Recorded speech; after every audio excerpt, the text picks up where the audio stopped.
What is happening, and welcome to this video. So in today's video we are talking about immigration. We're talking about immigration's impact on the housing market.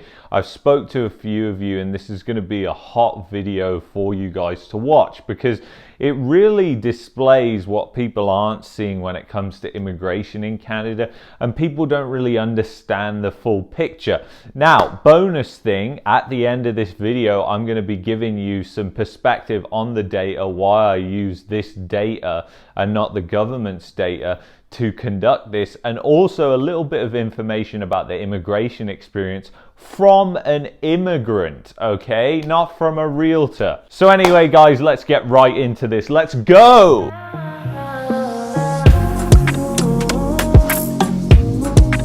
Alright guys, welcome back. So we're going to take a look at this dwellings per 1,000 inhabitants, and it's really important because this is adjusted for immigration and everything like that. It takes the current population into account, okay? So if you take a look at the chart that I've just put up on your screen there, you can see clearly that Canada has more homes than the United States per 1,000 people, and the UK is literally just behind there as well. So Canada does have a lot of dwellings per 1,000 people, and this is really something of note because I'm comparing mainly to the US here, because we know the US housing market went massively down in 2008, and we saw what happened in the US, and I believe we're going to have a very similar repeat to 2008 in Canada, like what happened in the US, but it's going to be under completely different circumstances. It's not going to be these derivatives, even though those are being sold and very well could compound the issue even more. It's going to be other things: interest rates, debt, inflation, leverage, all these different things. Okay guys, so dwellings per 1,000 inhabitants, let's just quickly go back there. And you can see clearly that Canada is ahead of the United States. It has more dwellings per 1,000 inhabitants, but they're really just the same. And if you go back a couple, you can then see Australia and New Zealand are further behind, but there's really not much difference, guys, and that's what I want to point out. There's really not a huge difference between all these different countries, yet they have hugely different housing markets, and that's what I want to point out to you, because anybody who comes up to you and says, hey, immigration is causing the housing bubble in Canada, just say, do you actually know the amount of houses Canada has per 1,000 people?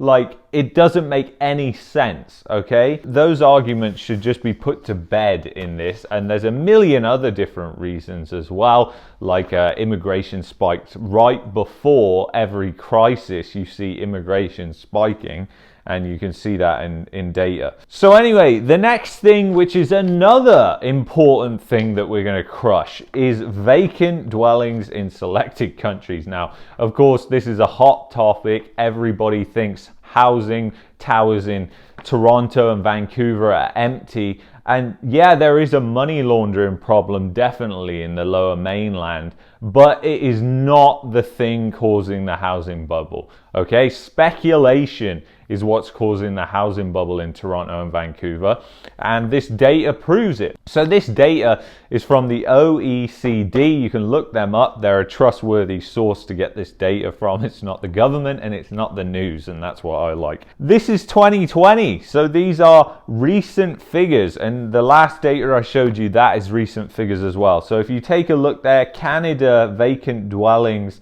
is actually way less than the United States. It's under 10% in Canada.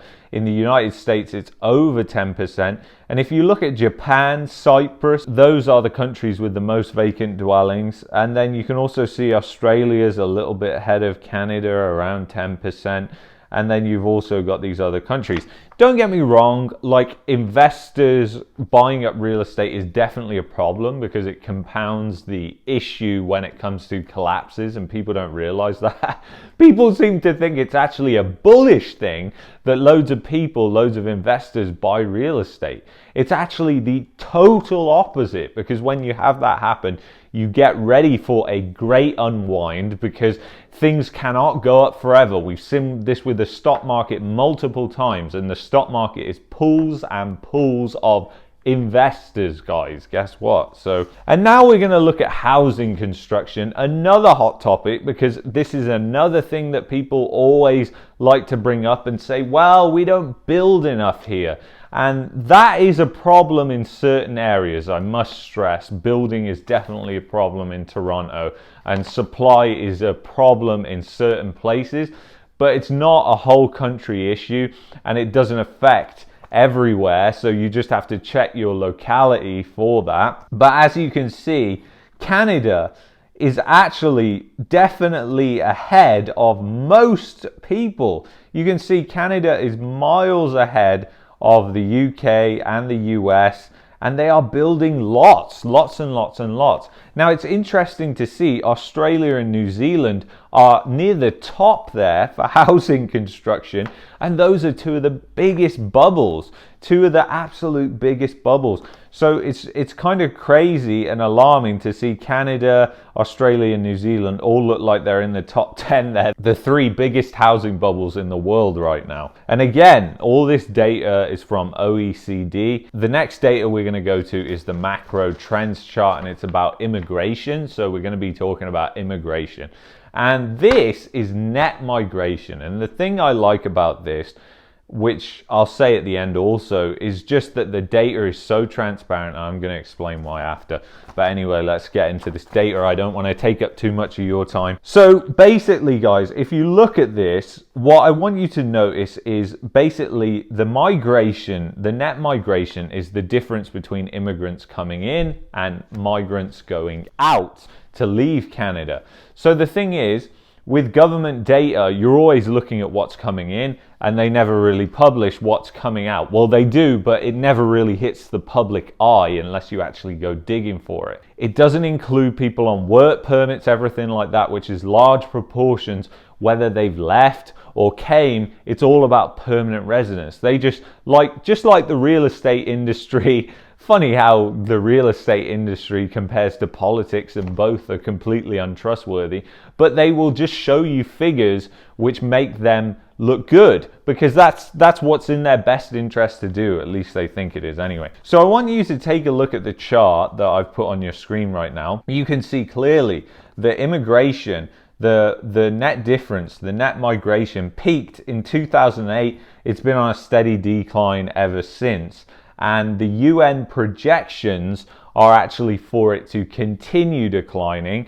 I'm going to put that on your screen right now. And you can see there that the projections are for it to go down. And this is in all countries. And I mean, take a wild guess why that is, guys. Let me think.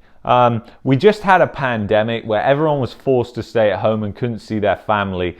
Is it now likely that we're going to see a sort of reverse in the trends that we've seen of people migrating and emigrating to other countries?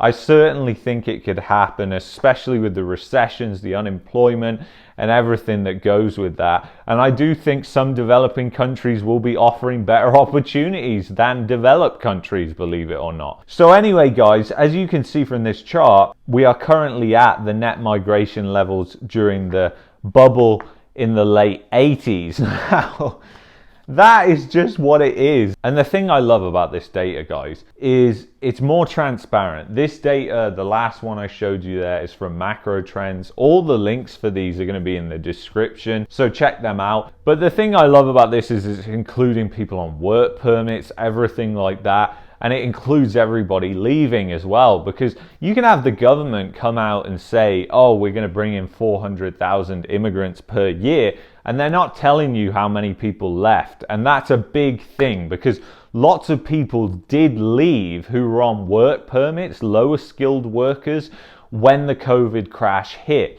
And the thing the government also doesn't tell you is when they say we're bringing 400,000 permanent residents, they don't also tell you that a lot of those people are going to be people already in Canada, because they actually announced that anybody on a work permit they were going to allow to get permanent residence who's in express entry. That happened last year, I think it was. And of course, that spiked the immigration rates because a lot of people who are on work permits now converted to permanent residents. And the thing is, because the data is so backward looking for the government, and why do you think the government does this? The data is so backward, we have to wait so long to actually get, like, we're not going to know till the end of 2022 the real effects on our immigration here in Canada. We just don't know that yet. So to actually go out and say this stuff is just ludicrous, I find. But you know, Canada net migration rate has always been high because the country relies on immigrants. But as an immigrant myself, I can tell you, when you're here on a work permit, you don't count in those 400,000 statistics. But then when they convert you over, you do count. And that's exactly what they announced last year. And that's why they had this sudden spike in permanent residencies happening here. It's going to be an interesting time, guys. That's all I can really say, but I hope this video kind of put it to bed for you and showed you the real truth behind this immigration narrative, which so many people push in the housing market. It's just unbelievable. And all these realtors right now on YouTube, they just have no clue. And I should really just do a video calling them out because I just think it's so misleading. Some of them aren't even disclosing that they're a realtor, and then they're doing a video on the housing market saying it's in fantastic shape and everything like that. Meanwhile, like here in Calgary, I watched a video last night some realtor posted of them saying the housing market is fantastic and it's a complete seller's market. And then I'm looking at the actual data coming in and prices are in decline. And that doesn't sound like much of a seller's market to me anyway. And listings are taking a longer time to sell. There's price reductions. It doesn't sound like a seller's market. But anyway, guys, I just wanted to bring you the truth with facts and figures. I hope you enjoyed this video. I certainly enjoyed bringing you this content. Please smash that like button.